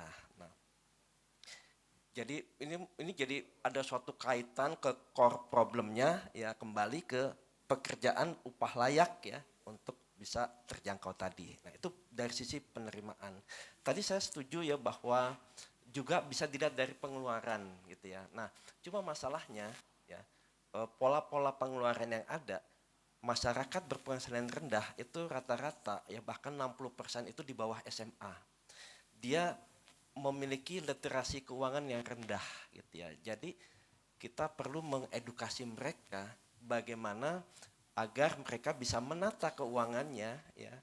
Tadi dikatakan dia bisa bayar sampai 800.000 ya dan lain-lain. Nah ini ya kadang ya bagi orang yang literasi keuangannya rendah ya dia bisa mungkin boros atau segala macam. Nah untuk itu memang edukasi ini menjadi suatu hal yang penting ya, khususnya tadi untuk mensasar MBR yang ada. Ya, itu aja dari saya. Saya tambahkan dikit sebelum ke Pak Fri sama Pak Nia. Jadi ada dua hal. Pertama, pemerintah juga harus memikirkan tidak satu standar perumahan untuk semua. Speknya dibedakan saja. Kalau yang pengusaha kecil yang butuh hanya angsuran 2 juta sebulan ya sudah diturunkan kelasnya. Tapi kalau yang pekerja yang sudah mapan, tidak apa-apa seperti sekarang. Yang kedua adalah mereka harus dilindungi dengan asuransi mikro misalnya. Asuransi mikro itu hanya 50.000 setahun, bukan sebulan. Dia bisa mengcover sampai 20 juta kalau terjadi apa-apa. Jadi harus integrated juga, bukannya pendanaan tapi asuransinya. Jadi mereka tinggal membayar 50.000. 50.000 setahun Bu Stella. So, jadi di cover. Supaya kalau terjadi apa-apa tidak lagi mencari biaya membangun rumah. Tapi tanya saja siapa, surat durnya siapa, ganti. Gitu Bu, terima kasih. Terima kasih Pak, silakan Pak Fritz. Ya terima kasih Mbak Stella. Jadi kalau menurut saya sebagai closing statement ada dua hal yang perlu diperhatikan dalam menyelesaikan sebagai solusi terhadap masalah perumahan. Saya sependapat dengan Pak Haryadin ya, bahwa kalau kita lihat dari kebutuhan pokok sandang pangan papan, memang papan ini yang seolah-olah agak terabaikan gitulah. Nah dalam hal ini saya juga setuju dengan Pak Vankar tadi bahwa harus ada political will dari pemerintah, karena yang bisa menjadi legitimate faktornya ya hanya pemerintah yang punya power tadi untuk membentuk apapun badan yang namanya yang akan mengelola masalah ini. Dan faktor kedua adalah juga harus ada membangun public awareness Pak. Ini kaitannya dengan bagaimana kita membangun semangat gotong royong mulai dari di tingkat desa, kabupaten tadi, dan saya rasa Indonesia pernah diklaim berdasarkan survei sebagai bangsa yang paling murah hati ya. Makanya kalau memberikan sumbangan itu dana kemanusiaan itu tepat. Nah, kenapa hal ini juga tidak dibangkitkan mulai dari desa? Nah, kombinasi dua hal inilah yang nanti seperti yang Pak Dr. Kun katakan menjadi blended financing untuk menyelesaikan masalah perumahan. Itu tadi. Terima kasih. Terima kasih Pak Fritz. Selanjutnya Pak Arnold silakan. Terima kasih Mas Stella. Kalau dari saya melihat bagaimana peningkatan kualitas sanitasi rumah. Jadi kita melihat rumah sebagai satu unit, tapi kita juga melihat dari perspektif bahwa satu pemukiman, kalau satu pemukiman rumah itu sehat, tapi di sekitar pemukiman dia tidak sehat, lingkungan dia tidak sehat, akan berpengaruh juga pada rumah yang walaupun sudah dibangun atau direhab. Nah, saya berpikir untuk melihat kualitas sanitasi rumah ini dan terkait juga pemukiman, kita perlu seperti sudah kita bahas tadi, ada prioritasi mana yang paling urgent, mana yang menengah, mana yang bawah. Baik itu untuk rehab penuh, membangun utuh atau rehab atau cuma rehab ringan, dan termasuk juga dengan sanitasi, baik limbah, air bersih yang menjadi kebutuhan dasar dari manusia. Dari saya, peningkatan kualitas sanitasi rumah dan pemukiman itu saling berkaitan. Terima kasih. Terima kasih banyak Pak Arnold. Selanjutnya Ibu Mamai silakan.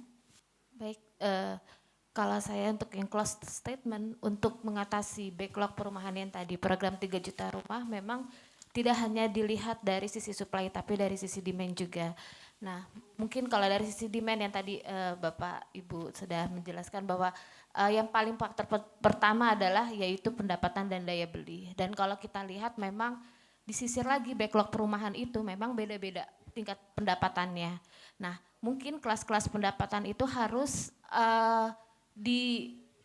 diatasi dengan pendekatan yang berbeda, atau kita menyediakan rumah itu sesuai dengan pendapatannya. Misalnya kalau mereka pendapatannya hanya 3 juta atau 4 juta gitu, tidak perlu semua rumah bentuknya sama, tapi disesuaikan dengan jumlah jumlah anggota keluarganya dan pendapatannya. Itu yang terjadi mungkin di beberapa negara karena mereka contohnya saya lupa ini negara, tapi memang di sana mereka menyediakan rumah sesuai dengan pengeluaran atau pendapatan masing-masing daya belinya gitu ya. Jadi tidak sama bentuk rumah antar wilayah ataupun antar kelas pendapatan. Nah, itu sih mungkin dari saya. Terima kasih. Terima kasih banyak Bu Mamai.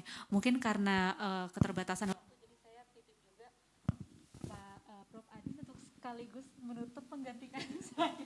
Oke, baik. Prof Adin. Terima kasih. Jadi kita mungkin bisa mengingat bahwa problem perumahan ini kan tidak hanya terjadi di Indonesia tapi di seluruh dunia, bahkan di Amerika juga terjadi. Ada anekdotal data yang mengatakan dulu tahun 70, tahun 80 sebuah keluarga itu bisa mencicil rumah atau membeli rumah hanya dengan single income saja. Itu di Indonesia mungkin juga begitu, di Amerika juga begitu.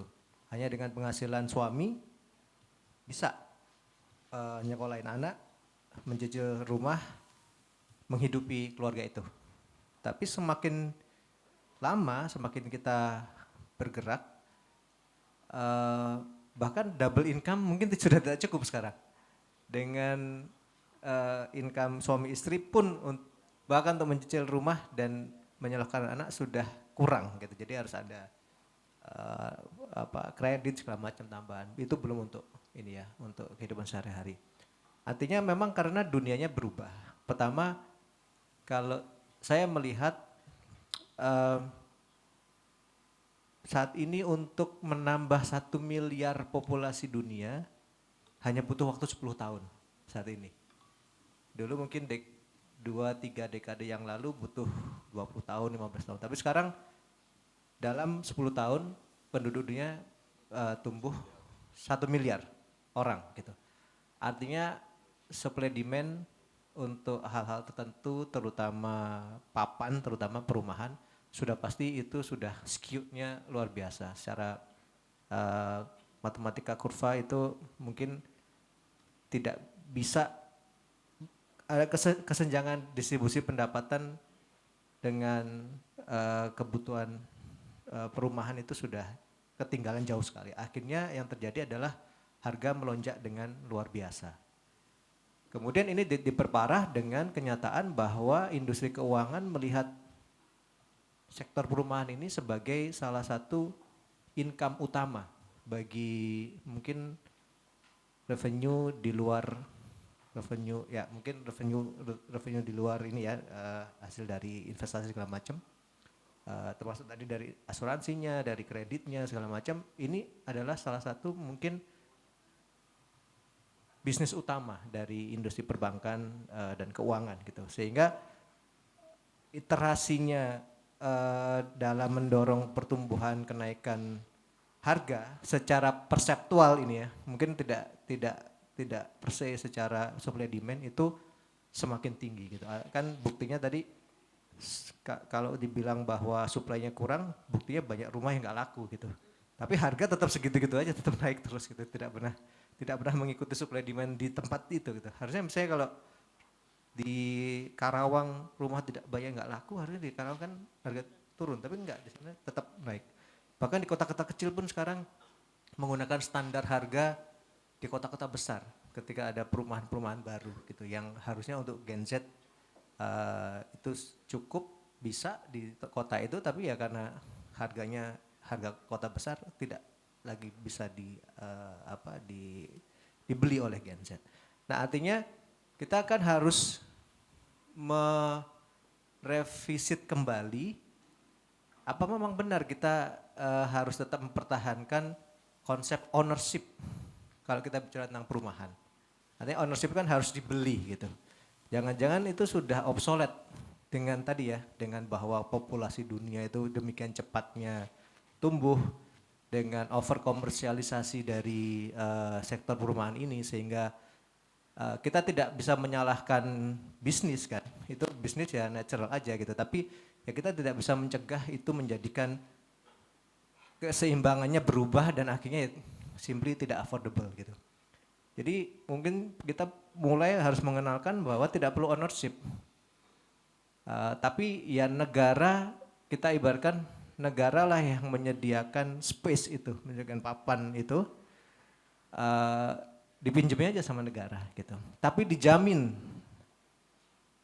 proses peminjaman itu, orang yang meminjam segala macam dan harganya itu dijamin oleh negara sehingga semua akhirnya mendapatkan hak yang sama untuk tinggal gitu ya, meskipun tidak punya ownership. Mungkin harus mulai kita perkenalkan dan kita kita embrace lah, kita ikhlaskan ya sudah sekarang mungkin memang manusia pada akhirnya sudah tidak perlu lagi memiliki properti gitu, yang menyewa aja pada negara. Dan tapi ya sekarang yang kita tuntut adalah negara harus bisa menyediakan hal yang layak atau fasilitas yang layak tersebut. Mungkin itu sekaligus closing statement dari saya.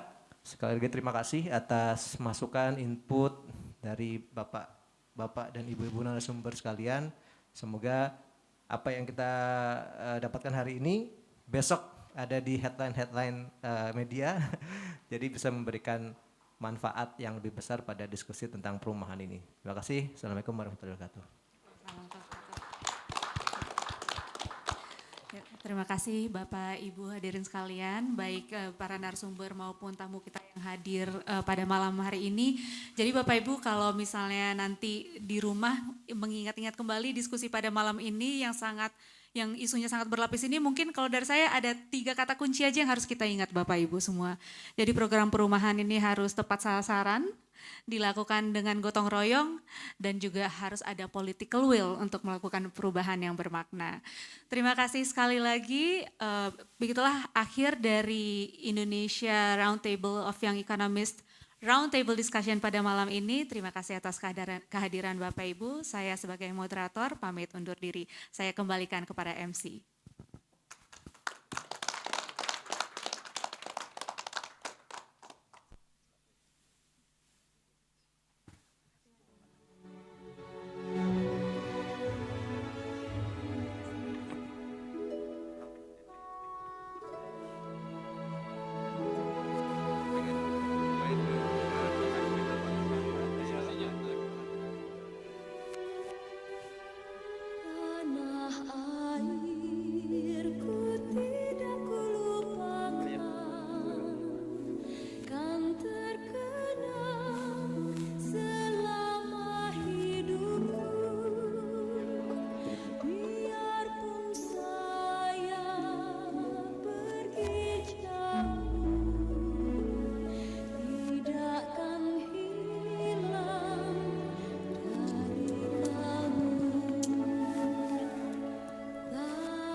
Terima kasih untuk seluruh narasumber Roundtable Podcast.